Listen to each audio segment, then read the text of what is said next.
Ayan, all right. After a technical error, we're now live finally. Of course, magandang gabi mga kakape and welcome back to another episode of Kapihan with Sir Lex. Of course, we're now on season 3, episode 12. And of course, bukod dito, we are now available on podcast natin is at Spotify, podcast, ayan. Nawala ako sa ano ko sa element ko. Um, and yung mga prior episodes were loading it there. So kung gusto niyo balikan, you can search Kapihan with Sir Lex podcast sa Spotify and soon to be out in other platforms as well. Of course, for tonight episode or for this episode, we've invited a special guest that will talk about many things including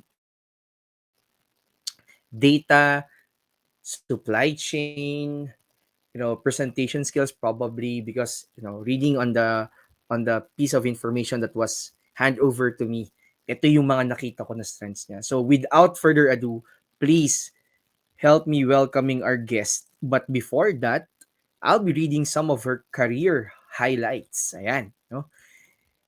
She is a graduate of Bachelor of Science in Industrial Engineering in Cavite State University, a former process improvement engineer at Hocheng Philippines Corporation, a former capacity planning engineer at Maxim Integrated, currently a supply chain management planner at Maxim Integrated, currently known as Analog Devices, which is involved in data validation, correction, and business intelligence tools creation, a public and motivational speaker, an active member of the Toastmasters International, a volunteer speech mentor. Ladies and gentlemen, please help me welcome our Kapihan guest for this episode, season 3, episode 12, none other than Engineer Alecs Loraine or Alex Dela Cruz. Ayan, magandang gabi po, Engineer Alex. Hi, good evening. I'm so glad to be here. Wow, thank you po for, spending your hour of your, precious time this Mhm. evening. And of course, ayan, bati po kayo sa ating mga audience yan na naghihintay na marinig ang inyong i-share na story. Okay, good evening, everyone. I'm Alex Loraine Dela Cruz. You can call me Alex. So, fortunately, siguro mapapansin yung mata ko, it's red because I had to take out my contacts. So, wag yung pansinin yun. I am really glad to be here. I wanted to be part of something that involves sharing things that are not really taught at school. So being able to impart my knowledge and things that I have experienced for the past few years that I've been working, even in times when I was still studying, it's really a pleasure to be here. So please just don't call me Engineer Alex, just call me Alex. I'm fine by that. Thank you. All right, sige, thank you for reminding me that, Alex. And we're really excited and thrilled with, uh, with the things that you will be sharing to us tonight. So Mm-hmm. let's get the ball rolling, of course, with the first question. And as mentioned in your career highlight, you're a graduate of industrial engineering. It so happened, no, for those listeners, it so happened na yung ating Mm-hmm. source ay mga IE, but it doesn't mean na pang IE lang to. If you have, sorry Alex, if you have like people or friends or like your tito, tita, father or mother that you would want to share Mm-hmm. the story here at our platform, please do so. Yan. Baka kasi iniisip nila, ay, pang IE lang to. Nagkakataon lang po. Nagkakataon lang. So, bakit nga ba IE or Industrial Engineering ang tinake na course or piniling course ni Alex during college? Ito kasi crazy lang to because at the time, so di ba mag-graduate pa lang ng high school. I was actually Mm-hmm. not talking to, I was actually comparing myself to my classmates at the time. And they're all taking up accountancy. They're planning to take up accountancy, psychology, things that are, far different from what my interests are. So at the time, I was like, oh, what should I take? What should I took a lot of yung mga college entrance exams, even took NCAE, even NCAE at the time, in consideration, and it told me that I should take something that's in tech or something that is related to um, Mm. change, diba? So actually, I didn't have to look far, because my family is actually a family of engineers. So my dad happens to be an industrial engineer, and he is actually Oh. working. Yes, he is an industrial engineer. He didn't tell me that his job is so awesome. Kaya I was like, "You're an IE, fourth year, fourth year high school ako." Sabi ko, "IE ka? Hindi ko alam." And then at the time kasi, you know kasi what's crazy? I was checking his work. He was doing AutoCAD, he's Uh-huh. doing bill of materials, Uh-huh. he is computing for yung budget when you build a structure. And I told him, I didn't know that you're an Uh-huh. industrial engineer. And then he told me that, yeah, basically ang dami talagang pwedeng puntahan if you're an IE, if you want to go to different places or fields. Like, for example, if you want to go to medicine, you can still do that. If you want to go to construction, you can still do that. So, yun yung naging reason bakit ako nag-take ng IE. Pero, nung first year ko, I really don't know what to expect. So, I Mm-hmm. was just listening to what my classmates at the time were telling about IE. They were telling na kapag engineer daw, mataas daw sahod pagka-graduate. So, I mean, yeah, those So, were the scam. good days. So, syempre Yeah, scam yun. scam yun. Syempre scam yun, hindi naman totoo. Scam yun. Oo. Ano, interested Ayun. lang ako. So, when you learned about your father being an IE, parang Mm-hmm. is it something that influenced you to follow the path, or parang even without the discovery, you are parang planning or like, preparing yourself to take engineering, parang gano'n? Yes. I actually Mm. 50-50 kasi at the time I was considering other fields naman of engineering.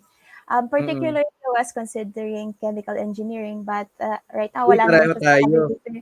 So, yeah, I mean Oo. that's my Gusto ko rin favorite mag-ano, kasi yung gusto ko chem. Mm. Breaking Bad. I Ah, mean, not really. I mm. mean, I was thinking about chemical engineering, electronics, because at the time kasi I was also looking at coding. So I had already that Oh. interest on Mm, doing mm. coding. Tapos, nung nakita ko kasi yung nature ng job niya, sabi ko, napaka-dynamic. And, it's very, alam mo yun, hindi kasi siya parang isang, isang bagay. It's all actually rolled into one. Like, it's not Mm. only about creating structures. Also, you have to consider a lot of things. You have to consider if it's comfortable ba dun sa gagamit, and things like that. So, sabi ko, since ako naman yung mahilig na magbago ng kung ano-ano sa bahay, I always try to change things in the house. So, I said to myself, I think this is the way to go. So, this is the course that I'm going to take. Wow. Nice, nice, No 'no? regrets. And No ang regrets. daming of course, no regrets. No regrets. Laging ganyan.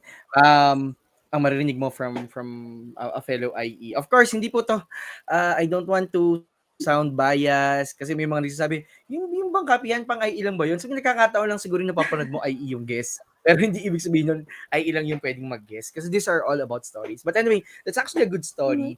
And younger people, they lagi kong binabanggit 'to na they have the tendency to be overwhelmed of things. So parang, just yung exam, it's NKAI, tama ba? National Yeah, College yeah, yeah. Examination Exam. Yeah, it's can I and think yeah. naabutan pa din ng batch namin yun eh. And it would help you determine some sort of your parang strength and whatnot. Yes. So I guess playing, it will be a not so popular opinion hearing na, 'di ba sabi, if you're in your comfort zone, there's no growth. Magkaiba kasi yung comfort zone dun sa strength. Yun yung Mhm. baka kasi pag sinabi niyo hindi ibig sabihin na nasa comfort zone kayo ay alam niyo na kaagad yung strength niyo. Most likely baka nga hindi. So, what I'm trying to say Mhm. here is that you have to understand yourself, what you can do, and you can align the decision of taking whatever you are planning to take, especially for senior high school students or yung mga ganun kasi magpipili sila ng mga degrees nila, 'di ba? So parang ganun. So that's a good tip Yeah. from Alex there na parang ito yung mga sources na pwede niyo i-consider and factors that you can consider. So you've entered the college. Mhm. You of course became an IE student. So how was it like being, a student during your time? I mean, exciting ba or parang did you find yung IE na a fit for you? Of course, yung after nun na no Yeah. regrets, No hindi naman yun regrets. parang magbi-build kaagad, eh, 'di ba? Pero parang True. nung tini-take mo siya, because you love coding, 'di ba? You Mhm. mentioned that you're into coding. Pag-usapan natin yun later on. And there are other things that you want to do na parang sabi mo rolled into one. How was it like being a Um, student, a student? being a student, okay, I have to you know talk about two things about Mhm. being a student. First is are the things that I'm learning at the time, diba? Because it's all mostly we're talking about sciences here, and at the same time, how was I as a student? Because um actually I'm an introvert. Hindi lang halata when I talk, but I actually am having a at the time I really had a hard time building friendships, connections. Mhm. So Mm. I'm actually that type of person who would sit in front of the room and I will doon lang sa front, focused sa board, not really interacting with anyone. Just wanted to understand everything that's in front of the board, and then after that I go out and leave. So that's what basically what was happening. Pero nung so in terms of the things that I learned before, no, um it was basic, no? Yung remember when it is your first year in college, you take up a lot of Mhm. maths and you also take up a lot of minor Mhm. subjects. So I at the time I was just enjoying everything and I was still confused kung ano what is bakit kailangan ko pa nito i-take? Bakit pa ako may Filipino? Bakit pa ako may English and things like that? But and then after a few hours, andito ka, sumasakit yung Mhm. ulo mo, you're trying to solve a lot of math problems, and then biglang nagre-retorika ka na sa susunod na sa isang banda because after that subject, di ba? So, mix talaga. Pero Mm, habang mm. tumatagal kasi while you're learning, no, your first year, second year, come third year and fourth year and fifth year, you begin to understand, what are those subjects for? So parang tatagpi-tagpi mo na siya na, kaya pala may ganito. Kasi mai-encounter mo siya sa industry. For example, psychology. Di ba meron tayong industrial psychology? Bakit natin kailangan mag-aral ng psychology? And then eventually, pagdating ng mga electives na, uh, you become understanding na, that's the reason why we're taking this psychology class because um, we need to understand how people think. What is the psychology behind people's actions? And how do you deal with difficult situations? So, yun. Kaya parang yung student life ko, parang mag-isang adventure ko on my own because I'm an introvert. I really did not want to talk to people. But at the same time, I was enjoying yung mga hirap, yung yung times na, kahit na very shy ako, magtatanong ka, uy, may assignment ka. May nagawa ka sa ganito. Pwede patulong naman. So, basically, sa comfort zone mo, when you're actually an introvert, no, when you're learning something and you're in the field, you become more open to a lot of things. So you're not forever an introvert. You will learn. You are an introvert, but you will definitely learn something if you go out of your shell. So that's basically me when I was in college. Okay. So Pero of course, as an introvert kasi, iba-iba yan eh. Ako kasi, extrovert ako. My wife is an introvert. So, Mm-hmm. parang, but of course, as you mentioned, hindi naman tayo palaging introvert. But parang, when we talk about energy levels, parang, mas may, yung energy mo mauubos sa parang madaming tao, di ba? And you need to Yes. recharge. And you wanted to be alone. Unlike for Mm-hmm. extrovert, na parang gusto nila lagi being with With their people. peers or friends and all Yeah. that. Anyways, Mm-hmm. whatever naman yung kumbaga yung kung introvert or extrovert, it's at the end of the day, sabi mo, you still need to communicate, you still need to Yes. interact with people, as a student. So if you're Mm-hmm. here, if you're listening, if you're a student, it doesn't necessarily mean that if you're an introvert, you don't need to talk to people. Kasi parang, hindi Yes. introvert, hindi ako makipag-usap. Ayan. So mamaya pag-uusapan din Stereotype yan natin eh. na, Mm-hmm. oo, That's a pag-usapan din stereotype. natin na, Oh, correct, sorry. stereotyping. Pag-usapan din natin na si Alex here is actually or undergone yung Toastmasters International na program, which actually helps people to develop yung kanilang public speaking, if I'm not mistaken, na capability. So let's talk more Mm-hmm. about that. Uh, Dyan, banda-banda dyan. But before we Yeah. jump to that, of course, after maging student, you've become part of the workforce, yan, nagtatax na and all. So, Yes. how was it like after graduation? Kamusta yung journey ni Alex dun sa first job? Nahirapan ka ba during the time? Kasi iba yung landscape ngayon sa landscape ng job opportunity Mm-hmm. a few years back. So, para lang may context yung mga nakikinig or nanonood nito ngayon. Ano yung ano yung dati? Parang sobrang steep ba ng competition when it comes to your specific domain or paano?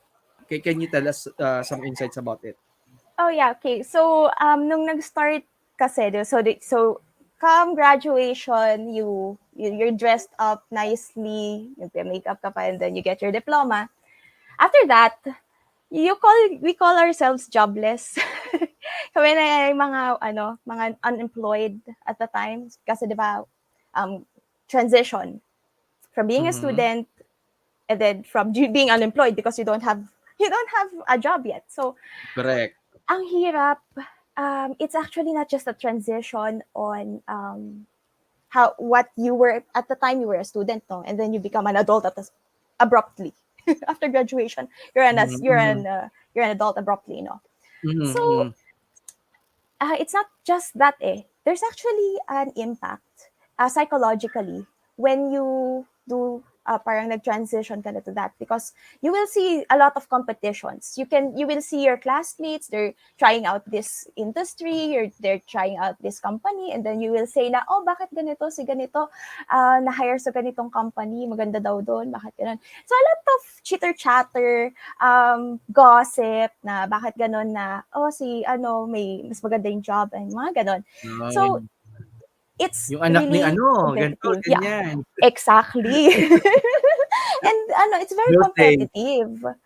correct. Pero, if there's one thing that I've learned, yeah, Mhm. because I don't really talk that much at the time, nung pag naghanap or naglakad ka na ng PhilHealth mo, naglakad ka na ng SSS mo, naglakad ka na ng lahat ng mga Correct, correct. IDs mo, you Oo, really have to go out of your shell, and you have to go there and tell them what you need, because if you don't you're not direct and you don't really want to make a mark and make your presence there known na I'm correct, getting correct. here kasi I'm here because I need this. So parang medyo mahirapan ka kung Mhm. medyo mahiyain ka. So nahiya ako nung unang beses. Sorry po, ay paano po ganito?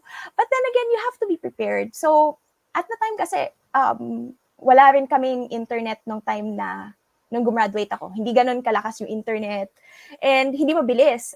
So it's really hard to look for information on how you will be preparing yourself out of college and what are the things you need to prepare for once you want to join the workforce. So Mhm. basically, what I can think of is I am so unprepared. I was so shy. But then again, I learned something. So I tried to I try to list down everything that I need to do for the day. Kasi sa bawat Mhm. araw na naglalakad ka ng requirements mo, may perang lumalabas because may Correct. Mm, hindi naman cheap, or you have to pay for your IDs, you have to pay correct. for everything, and even yung pamasahe mo when you go back and forth from those places where you get your IDs, diba? It's a Mhm. there's no time wasted. It's really hard na, like, at the time, no, hindi pa automated lahat ng systems. So you have to queue for a very long queue para lang makuha mo yung kailangan mo. And then, just to find out na may kulang ka pa, so you have to go back the next day. So it's really difficult. So, being able to look for a job, it's also difficult kasi ang daming competition. Though I at the time I was already familiar with LinkedIn, I was already familiar with Mhm. JobStreet, Mm. but the thing is, I had to look for a job with just my broken shoes, with my resume with me. Nag-company hopping ako at the time. Until may nag-consider na, ganito, you want to join, you want to do this job, which is yung process improvement engineering, yung first job ko. And then, Mm. yeah, Okay. actually, nung time na yun, nahiya ako. Kasi yung preparing for your job interview, you don't know what to say. I don't have anything to tell you because I don't have the job experience. I don't know how this industry is, diba? So, like, what do I say during the interview? So, pumasok na naman sa internet, I have to look for how do I introduce myself? How do I talk to these people who are hiring managers, things like that. And, it's really a struggle if you don't really want to talk to people, especially pag mga job interviews. And it's like, for example, it's the panel. It's really difficult na Mm. to do that. And at the end of Mm. the day, pagod ka na nga, tapos hindi ka pa na-hire. So, it really feels like, nakakapagod, nakaka-discourage. But, Correct. yun, you have to stand your ground and Mhm. know where you want to be. Kaya, yun, fun and tiring enough, I was able to land on my first job. Yun. Mhm. Thank you, Alex, for sharing that portion or segment of your journey, no, as a young professional way back that time. I'm just curious, Mm-hmm. yung first job na natanggap mo or natanggap ka, Mm-hmm. pang ilang application yan, if you could recall? Like, have you submitted like a dozen or 2 dozens or like 50 applications before getting that one? Actually, it was my third. First, I Third, not tried, bad, yeah, ha? it was my third. Not Third. bad, right? Mm. So, I decided it's I think 2 or 3 days after graduation I started looking for a job. That's what happened. Mm. So first actually yung first na interview ko is I was still a student at the time. They were willing to wait for me. Mm. But the problem is dahil sa kakahintay nila sa akin, they said na okay, we need ito na lang, yung ready na lang. So they got that person instead of me. So Wow. they called Mm. me na, unfortunately, since you're taking too long, we're going to consider this You person. decided to, okay. Mm-hmm. And then the other one is, ang hirap lang din kasi before they were really looking at the grades, I had a bunch of threes nung college days ko. Okay, I'm not okay. gonna lie. I'm not that bright. I'm not that, not the bright student. Matsipag ako, but I'm not that bright. So I had my fair share of threes. Pero, I mean, my grades were, parang ano naman, okay naman. Hindi naman siya ganun kababa, hindi naman siya ganun kataas. Pero may mga tres, so parang nahatak, di ba? Mm. So they were looking at that. So sabi ko, their qualification actually is 1.75, yung ibang companies. Wow, Fresh grad, grabe naman. 1.75. Yung, ako parang konti lang yung difference, 1.8 lang ako. Hindi nila ako tinanggap because of that. Oh, So, okay. sabi ko, wag na lang, sige na. Hanap na lang ng iba. Mm. I don't want to beat Okay, myself up correct, for correct. that, diba? Mm. So I said, okay, look for another job. And then come the third opportunity, which is, pwede ka mag-walk-in. Yun yung crazy part, that pwede ka mag-walk-in. And then the HR would look at your resume. Okay, may hiring kami dito. Tapos, pagpasok ko ng Mm. resume ko, good thing, I was wearing my semi-formal clothes at the time. Medyo pawis, poised tayo kasi lakad tayo ng lakad, looking for a job. And then sabi niya, okay, pwede ka na po pumasok for your interview. So, yeah, I really didn't expect that. You didn't really expect that. And then the second I went in, I was already talking to a manager, and then another one is the VP for the supply chain division at the time. So, nahihirapan ako kasi may language barrier because the person I was talking to initially was actually Taiwanese. So, it's difficult. So, didn't Mm-mm. didn't really expect to get hired on the spot. So, yun. Oh, Yeah. nice. Mm. So It was crazy. this was the Yeah. pros improvement engineer, correct? Yes, yes, All right, yes. all right.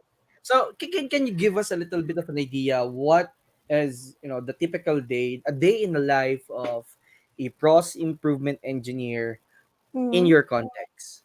okay, in my context. Okay, I have to internalize that because it was a fair a few years ago. So I was fresh out Mm, of sure, sure. college, and yeah, have to wake up at 4 in the morning because the shift Oh, okay. starts at 6 in the morning. So I have to prepare, I have to eat, I have to just to dress up. Then by 5:55, I have to be already in the grounds. Because since it's an Asian company, we had this thing that we do in the morning where we do exercises, and yeah, just so everyone knows that you're already there and you are already present. That's the reason why you have to be there. So after that, you have to. I think it's been taught naman in the curriculum that we have to do 5S before we work, and then yeah, you have to clean your desk. So very very routinary, 'di ba? So pero you know what I liked about it? It's very random that I get this issue and I have to do a time study about this. Look for the reason or for the bottleneck why it's stocking up or bakit hindi tayo nakakahit ng quota. And then you have to design for a process or a system where, it helps aid the problem. And it's not only just process related. It You know what's crazy? I had to go to the field dun sa mismong area kung saan ako naka-assign at the time. I had to stand for hours and hours to observe everyone, how they work. Mhm. Pero, you have to be friendly to them.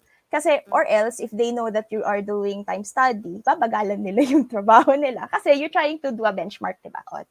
On ano ba dapat ang quantity na nilalabas natin every shift. And you have to make friends. And then, at the time, diba, sabi ko nga introverted ako. So, I had to go out. I had to step out of my comfort zone at the time. And then, I have to learn everything. I have to, Kuya, paano ginagawa to? Ganito ba talaga yung process dito? Something like that. And I have to observe what's repetitive, what makes the person uncomfortable while doing the work. And then I have to go down and sit down on my computer to draft or write down everything that I learned and what things that needs to be improved on. And then on top of that, diba, when you try to figure out what's wrong, you also have to create a system that works. And then you have to present that. So it's not just about being there, trying to create trying to create a system that works or to improve a system. It's also how you market your idea and how you will let the people understand where you're coming from, and then eventually be able to get that idea into fruition. So magiging ano na siya, actual system. And then it doesn't stop there. Pag nagawa mo na yung system na yon, if you've already gained their approvals and the system or the process is already implemented, it doesn't stop there. You always have to look at it. Where can we still improve this? So that's where the process improvement engineer comes in. It is a continuous improvement, and it is actually very fun. So, just to reiterate and Mm-hmm. reinforce, so a day in the life of a typical process improvement engineer is, dealing with issues, trying to understand the cause of the issue, using data, your observations and whatnot, Mm-hmm. and convert them into insights that would, validate na, hey, this is the probably the cause or the root cause, not to alienate the people here, no, kaya pinipili ko yung words Yes. kasi baka mamaya Yes. ano ba yung root cause, ano ba yung I'm so yun, sorry. parang hindi, Mm-hmm. okey lang naman 'yun, hindi naman too jargon, but para lang at least ma-reinforce sa kanila, gano'n pala yung ginagawa kapag nasa process improvement. And then, Mm-hmm. you're gonna develop solutions, and you also have to Yes. maintain those solutions. When you say maintain and sustain, hindi lang 'pag na-launch niyo siya, parang tapos na, kailangan niyong ensure na lagi siyang Yes. nandun, and then if you see that there are other opportunities for it to be further improved, kayo pa rin yung gagawa nun. So, parang gano'n Yes. yung typical na trabaho ng isang process improvement engineer. Okay? Mm-hmm. So before we jump into the next segment, para medyo makapahinga ka rin ng onte, magbabasa muna tayo ng mga comments. Sabi ng Spilling Coffee in Engineering na page, meron siyang heart. Ayan, Heart. 4 na heart. So thank you. And ito talaga legit na may heart. Si That's Alvin our boyfriend. Riveral. Ayan. Yeah. So mag-hi ka naman Supportive. sa kanya. Oo, sa supportive boyfriend. Support. Hello, Hi, Sir supportive Alvin. boyfriend. Yes. Hi. Of course, si Eli, our marketing officer.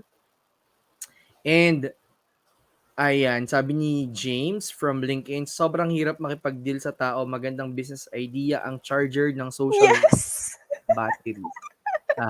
And then meron lang siya ditong question na maganda rin na i-up na ganyan talaga sa Mm-hmm. IE work, tinitingnan grades. Well, I guess hindi naman sa IE work. Di It so wala. happened that the company is looking for maybe an engineer to fill in the position na may ganong academic credentials. And that's, pretty much a Mm-hmm. requirement of their It's company. okay. Oo, oo, oo. But it doesn't necessarily mean na for IEs there's like a cut-off grade and whatnot. So, ayan. Mm-hmm. So, thank you everyone. If you have other insights and thoughts or questions that you would want to up into this session, please share them on your respective channels where you are watching or listening this, because we are live at 3 locations: Facebook page ni Aztec Space Academy, the Oh. LinkedIn page, and the YouTube channel. So, we have actually 25 in live session. Marami na to. So, good job. Ang dami nakikinig at ang dami interested. So, moving forward. So, that's the life, that's your day in the life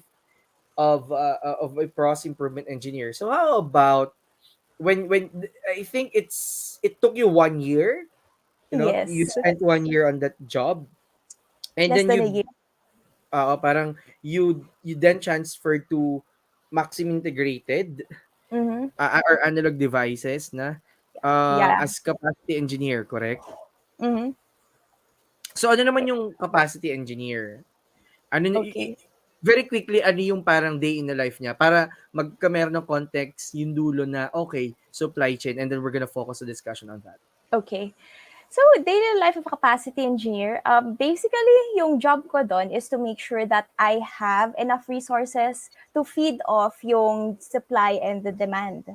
So, very big leap siya from the previous job that I did Mm-mm, kasi I mm-mm, was just improving systems. So, at that time, I have to look at both demand and then the supply. And at the same time, I have to make sure that I have enough resources. mm-mm, So, since this is a semiconductor company, it involves several equipments. So I have to make sure mm-mm, that the equipments are enough for the next mm-mm. quarter and for the next fiscal year then at the same time. In the So specific horizon. So when you say yes. capacity, the ability to produce based on the Yes. resources available. Okay. So Mm-hmm. yun yung natin doon. And I'm just curious, because of the so many resources that are involved in this kind of job, maybe there are young people here who are watching and is eyeing to become like a capacity engineer or a planning Mm-hmm. engineer of some sort. Ano yung in your capacity, previous capacity as a capacity engineer, no? Parang dalawang beses ko sinabi yung capacity. In your function Mm-hmm. as a capacity It's okay. engineer, ano yung pinaka malaking challenge na experience mo, and paano yung naging workaround? You could, if you feel that it's not safe for you to share, okay lang naman. Pero if you Yeah. could like mask for things para lang magkaroon ng context yung mga tao, gaano ka-critical yung trabaho ng isang capacity engineer? Okay. So just to make it parang so you could see it no at a level na parang in layman's terms. So for example, if you have 1,000 people to feed, so it's 1,000 people waiting in line, and then you only have one stove, and you are trying to cook a burger. So if you do that, and you have to feed thousands of people, I don't think you have the capacity to do that. Or you can cater the thousands of people. So, ganun siya ka-critical. You have to make sure that you have enough resources para ma-feed mo or ma-cater mo lahat ng customers mo. So, ganun yung criticality ng job. And at the same time, hindi lang kasi siya parang firefighting na kung ano yung initial na nakikita mo dyan, yun na yun. Hindi. Kailangan mo ring itingnan yung forecast. So, it's kinda you have to see what's in front of you, and at the same time you have to prepare for yung mga susunod na ina-anticipate mo na magiging problem. So Correct. kaya ayun, it's really you have to look at a lot of things. There is a lot of data involved here. Kaya you need to, as much as possible, try to automate your work. Because if you don't do that, it's going to take a lot of time to do. Okay. That's a good point for anchorage dun sa sunod nating pag-uusapan, which is your Mm-hmm. role now as a supply chain planner, kasi you're talking about data and trying to automate things Mm-hmm. para mas maging productive, para mas maging mabilis yung generation of insights so that we can decide or we can have a reference on how to decide. Now let's talk about your your stint as a um after 3 years of being a capacity planner, almost 3 years, now you're Yeah. still kumbaga functioning as a supply chain planner. So, ano yung kaibahan ng capacity engineer and supply chain planner na function? Since from what I'm hearing, based on the Mm-hmm. thing that I know about these two functions, medyo may parang overlapping siya na ano eh. But Yeah. maybe you could give us like an insight paano siya pwedeng i-differentiate, or ano yung parang main differentiator. And then let's talk about, and maybe you could like give an idea, ano na yung parang, ano yung kumbaga bago sa ginagawa mo from being capacity to being supply chain planner? Okay. So kasi sa capacity planning, you only just deal with the numbers and you don't really directly communicate with your customers. So you really don't Mm-hmm. know the climate of how your customers are. Do they really need this as soon as possible? How Mm-hmm. critical is this for them? You don't really see that as a capacity planner. What you have to do is to just prepare for what's the supply that's going to come, or then what's the demand. You have to be able to look at that and optimize what you have. But if you're a supply chain planner, you already know the severity of the situation, bakit nila they're wanting you to, hey, you have to expedite this. You have to plan this out na Mm-hmm. hindi ka makakamiss doon sa customer request date. So if you're like a customer, say if you're, kunyari, ikaw, you wanted to buy something from an online store, for example, and you want your order to be received or by at your doorstep, siguro around 3 days or so, di ba? So, gusto mo talaga by 3 days, nandyan na siya.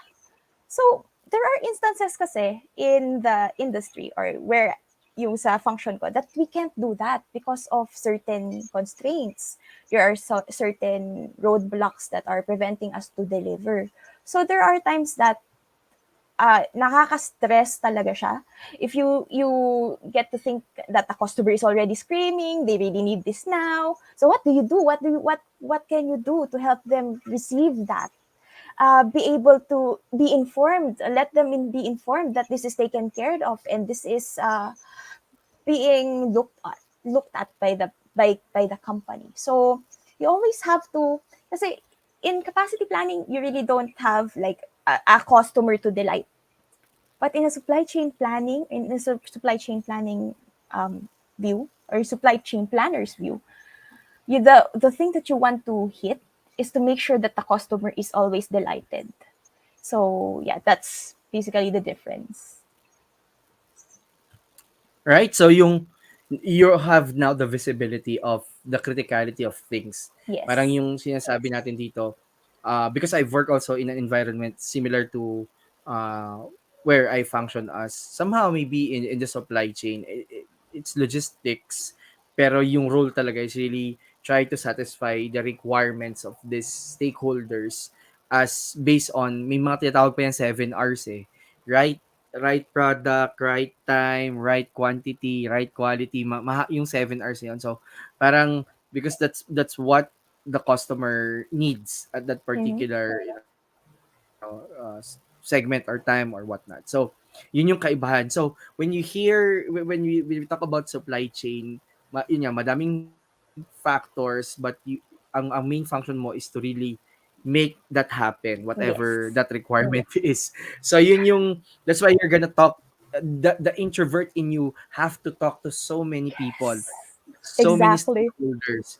So and you mentioned kanina din na in this type of work, there's a lot of data that is involved.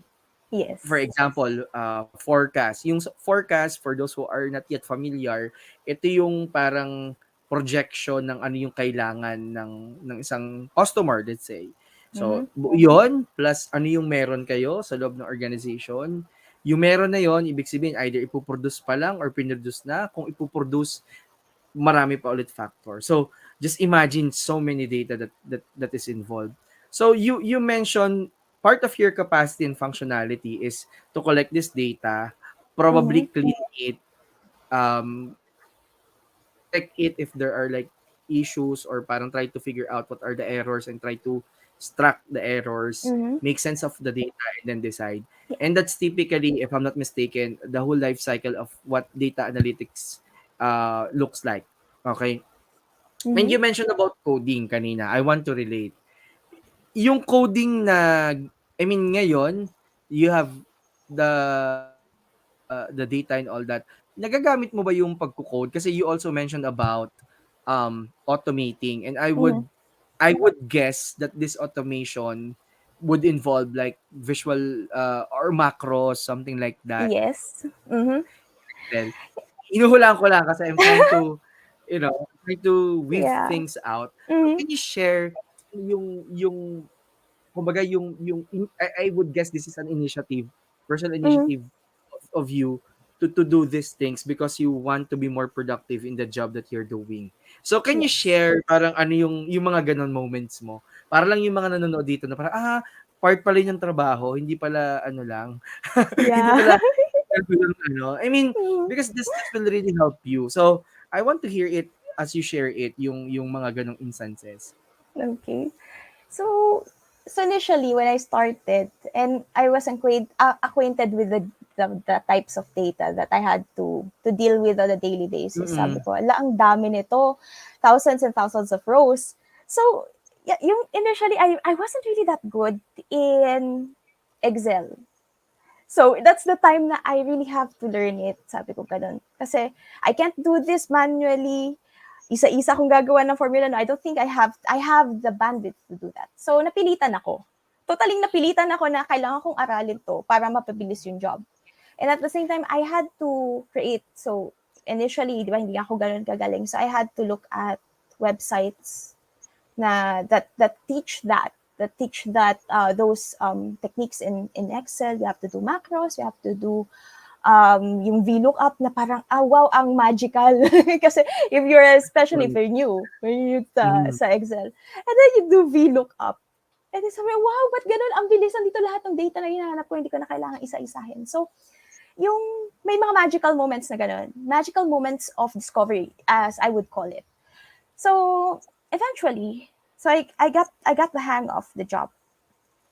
And I think that there are a lot of times that everything is still done manually. So another important thing is to be able to document everything. Say for example, Mhm. it's really nice if you could have, if you're, especially when you're fresh grad, you have a repository of your knowledge. So whatever you have learned and everything that you have learned, possibly the good things or the best practices, you have to make a repository of your knowledge. So for me, what I do is I would well, before kasi I wasn't really acquainted with the tools now, such as Jira and things like that. Before I would just use my OneNote and put all of the things that I've learned there. Para meron lang ako isang storage. And then, eventually, kapag kailangan ko pala, if I need to go back to something na may tinuro sa akin, nakalimutan ko, I have to look at my OneNote, and then that's okay. So I have the data already. So parang that's very manual. If I go back, if I think back, I would say that it's still manual. Pero being able to put everything on Jira, you have to tag your boss or whatever, let them know that you are working on this, here are your priorities, and then they can help you sort out the things that you need to do for the day because you are so loaded, so they will help you understand what you need to do. So I think that's one of the things. And also, I'm also learning. I'm not an expert yet, so on top of the Excel things like that, I also tried learning Tableau, which is right now I'm doing it now. I'm actually the one who is managing the tableaus of the team. I create my own tableau. Tableau, for those who doesn't know that, that's actually a platform where you can put all your data. Either it could be from a database, you could put your SQL data there or your Oracle data there, and then sorry, my mother is sorry, my mom Sure, was sure, here. sure. It's Hello okay. po. I mean, she she went out. Anyway, nawala ako sa train of thought ko. Okay, yeah. Yeah, you were talking about Tableau. Tableau. Yeah. Tableau. Okay, so Tableau, you can play around with Tableau. You can use data from your database from tables, diba? You can you visualize the data that you have. So you Mm-mm. can, you know, appreciate what the data is telling you. You can easily find out where is your opportunity to improve, what's the problematic area with just putting all your data into something that's graphical. So nung nakita ko yung kayang gawin ni Tableau, I learned it by myself because I have to make sure that I learned these things because it makes other people's jobs easier and it makes my job easier. Being able to show the graphical yung gustong sabihin ng data, ng numbers. It is actually very beautiful to understand that that's how the trends work. This is where the problem is. I should focus on this. So yun, Tableau is my second step. So Excel muna and then Tableau. So at the same time, I was also learning SQL. I was trying to understand, I was trying to make joins, different tables and things like that para mas madali ko mabasa yung data and it's readily available. And the third one after Tableau, I'm actually trying to learn Power BI.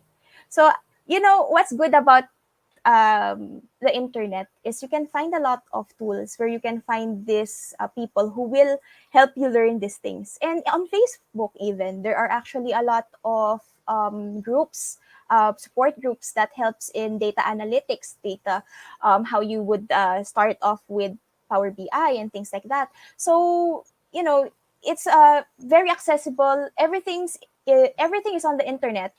You can also do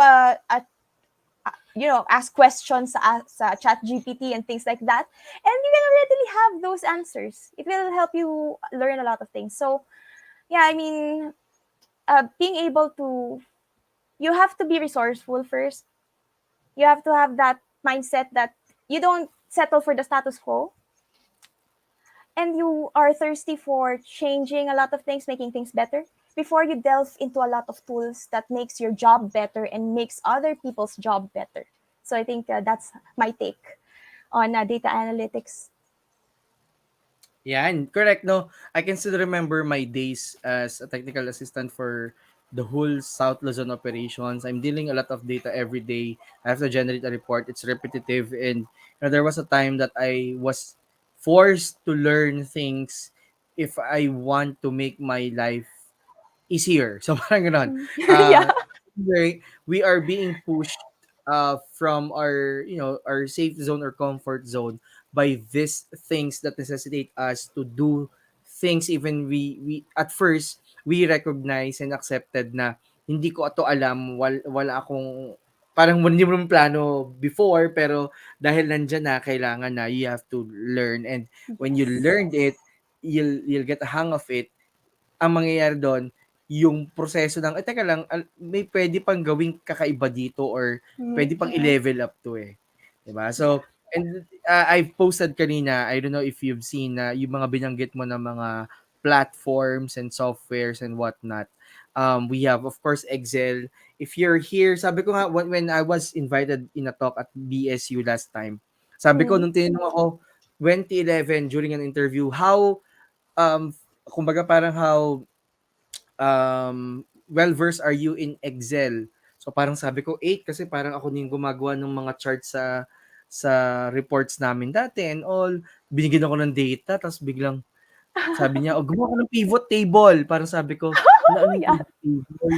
Tapos sabi ko, Yeah. "Sige, 3 na lang po pala, hindi po pala ano 8 out of 10 kasi." So parang that's a funny story but you don't want to be in that position. So you Yeah. have to learn Excel as early as now. Tableau and Power BI are visualization tools. They're Yes. business intelligence tools, si Power BI. So I think I would say na visualization na lang muna si Tableau, but you can also gain insights from it. When sabi nga ni Alex kanina, when you try to visualize it, people will, um be able to see, even if you're coming from different departments, when Mm-hmm. you put a visualization there, they'll have the same parang thoughts and insights about it. And of course, SQL for extracting and database related na mga task. And yeah, those are things, no? And thank you for sharing that. And that's why parang yun nga, look forward some maybe in the next coming weeks or months. Malay nyo mag-launch si Alex ng free course about data analytics and supply chain. So abangan nyo yan kasi I was talking to her um to be onboarded na one of the mentors sharing her experience and expertise. And also meron kasi kami niluluto na supply chain na program, and I'm also inviting her. So, yeah, very relevant things that you need to learn. Kasi supply chain is one of the industry that has a lot of data really. Kasi every transaction is equivalent to a data. So Mm-hmm. just imagine how many transactions are there in one day, specifically I mean, not let's say retail or whatnot. So even in manufacturing and context, the supply chain has so many data, and just imagine if you're gonna deal with it manually, baka mag-resign ka na lang kasi sobrang tedious ng trabaho, di ba? And that's what's good about technology nowadays, right? Mm-hmm. I mean, Yeah. ano tayo, parang um, ini-empower niya tayo, ini-enable niya tayo to be more powerful in the things that we previously doing na parang manual and all that. We can automate, we can, generate insights faster, better, and whatnot. So, Mm-hmm. yeah.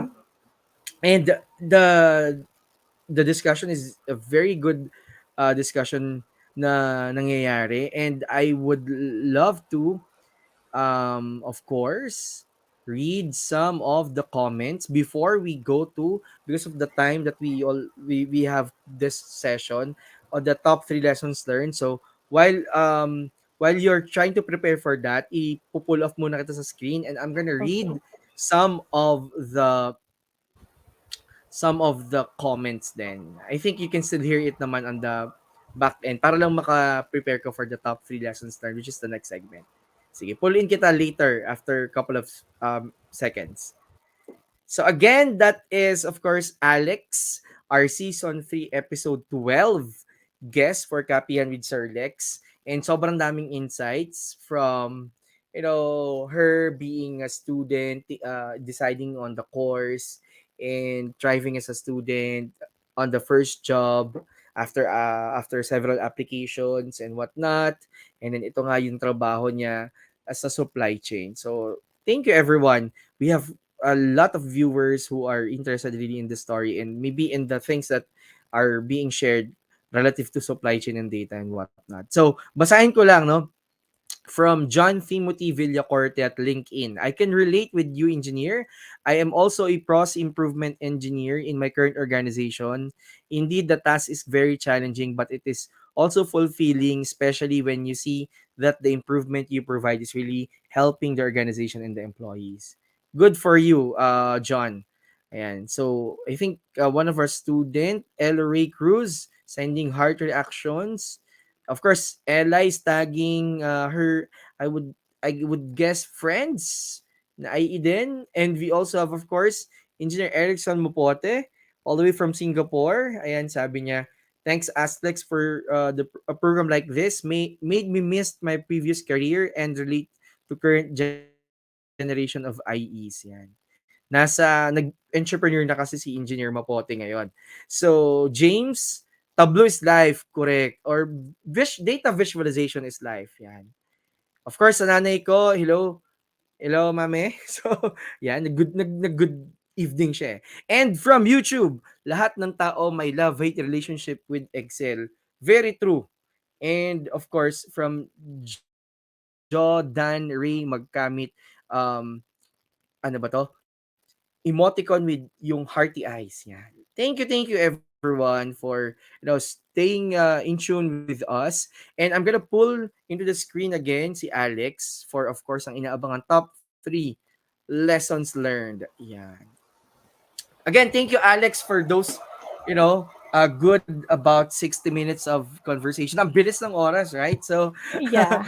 but we want to hear your top 3 lessons learned. With all the things that you've shared genuinely, ano yung top 3 so far na pwede mong i-share sa amin? Okay, I have prepared actually my three don'ts. So three don'ts. First, don't be afraid to go out of your comfort zone.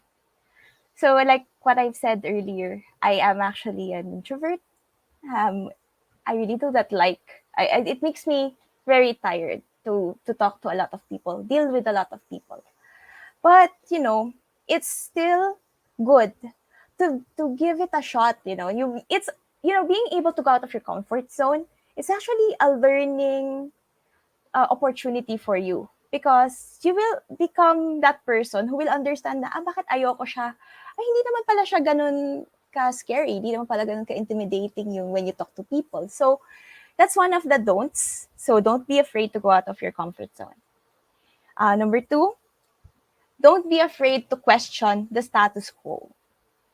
Yes, sabihin na natin, when you start working in a company, and there is, parang may practice na sila on how they do things. But you don't think that it's the best way to come about those to solve a certain problems. It's too tedious. So you said na ito yung status quo, ito yung nakasanayan namin. That's what a lot of people, or probably some of the old people na we would say na that's how we do it. But then again, you don't need to, as an IE, as an engineer, as someone who yearns for change, it is important for you to answer, to question rather. Why is this how we do things now? How can we make it better? You have to question the status quo. And, being able to do that is actually instrumental for change and for improvements. So it's not just only for your gain din ng mga taong matatouch nung ginawa mong initiative or yung pag-ask mo ng question. Don't be afraid of asking. Yun. And lastly, don't be discouraged if things go south. So, ito yung isa sa pinaka-importanting lesson that I've learned post-college. Kasi at the time, when I graduated, I said to myself, oh, come 5 years, you'll be a CEO or you're going to be a manager, things like that. I will earn 6 digits, things like that. But some things really don't go the way you planned it to be. Firstly, you have that image in your head, but you don't really know what's the actual or how is reality. It doesn't mean that if that thing in your head, if your dream didn't come true, it doesn't mean that you're already a failure. So what do you have to do? You have to just keep your head high, and you have to not be discouraged and think of ways where you can be better. Continuously strive to become a better version of yourself. Don't beat yourself up if you don't, for example, if you don't land on that dream job that you have, you didn't land on that dream company, or you weren't able to get married in, a lot of people kasi in my age group kasi they're already getting married, so I'm like, oh no. I'm becoming old and I'm not as structured as these people. Their lives are, they're already in time, and me, I'm just being behind.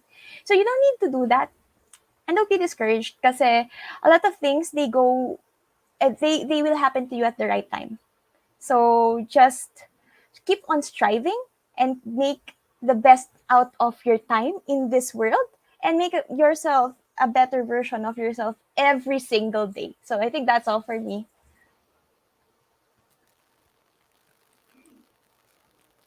Yan, wait lang. Yan. So, thank you for sharing the top 3 lessons learned, Alex. Sobrang cool nun. The 3 don'ts that you need to learn in your in your young pro life. Parang ganyan. Yeah. Number 1, do not be afraid to go out of your comfort zone, as we are trying to reiterate during the whole and or in the entirety of the session. Number 2, don't be afraid to question the status quo. Yan, lagi ko rin yan sinasabi. Ang kadugtong nito, don't be afraid to question the status quo, and always do ask the right questions. Yan. Yes. And number 3, napakaganda nito, don't be discouraged if things go south.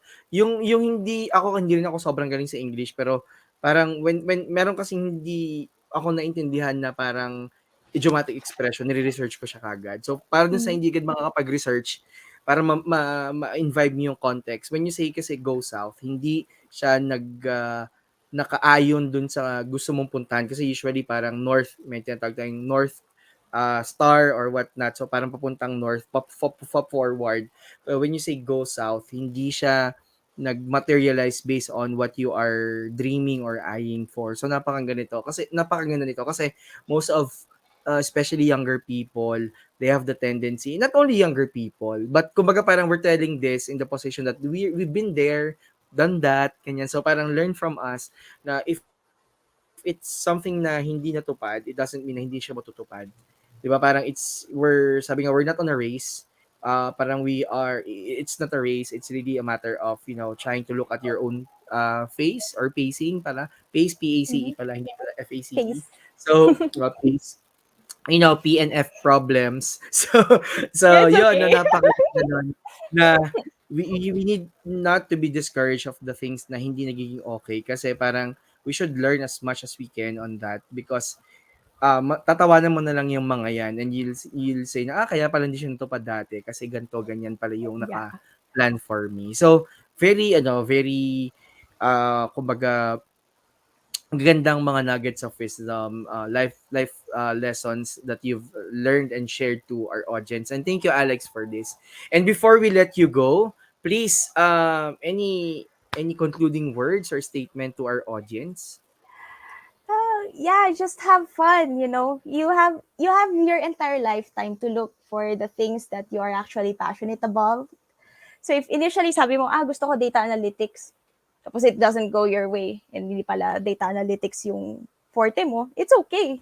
You always have your lifetime to look for that thing that you are so good at, that you can make a change sa lahat ng taong, you can influence change sa mga taong makakahalubilo mo. So, being able to not locking yourself into that box of, being able to think na I didn't do this, I wasn't able to do that, I suck at this, I'm not really good at this.